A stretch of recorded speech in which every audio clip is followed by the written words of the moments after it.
What does the Bible say about tattoos and piercings? Now, this is a great question to ask because actually quite a bit of people have this question on their minds. Is getting a tattoo a sin? Is getting a piercing a sin? Am I sinning for having these things? And so it's an important question for us to address. And I'm really glad that this question was asked because it shows a heart that desires to do things that are pleasing to God. After all, we're called to try to discern what is pleasing to the Lord, and by asking questions like this, we are doing just that. Now, to the question at hand, what does the Bible say about tattoos and piercings? Leviticus 19:28 says, "You shall not make any cuts on your body for the dead, or tattoo yourselves. I am the Lord."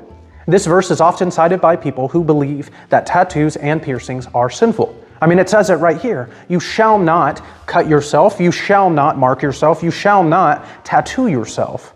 It's right there. It's clearly a sin, right? Well, let's look at the context here. Leviticus 19 opens with the Lord telling Moses, "Speak to all the congregation of the people of Israel and say to them, 'You shall be holy, for I, the Lord your God, am holy.'" Israel was God's chosen nation and in a covenant with God. And being in a covenant with God, they were called to live set apart from the rest of the world.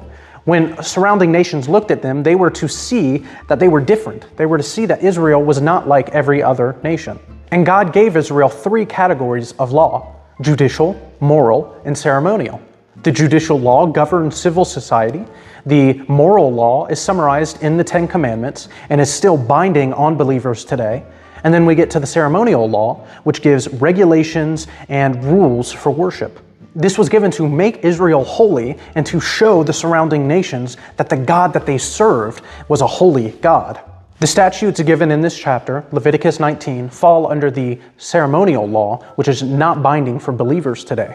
Both the ceremonial law and the judicial law are no longer binding for us because they were fulfilled in Christ Jesus. Furthermore, this law didn't prohibit all tattoos or all piercings, but tattoos and piercings that were for the dead. God was against ancestor worship. He was against false worship. Now we have to take ourselves again back to the context of this passage and think of what the society was like back then. In these ancient days, people would mark themselves, tattoo themselves to worship their ancestors or to worship false gods. And obviously, being God's chosen nation, Israel couldn't have anything to do with that. And so God called them to not do that. He called them away from that. So for us specifically, for believers today, what does the Bible say about tattoos and piercings? Well, it prohibits any and all markings that are for the worship of false gods. I do believe that tattoos and piercings are allowed for Christians today.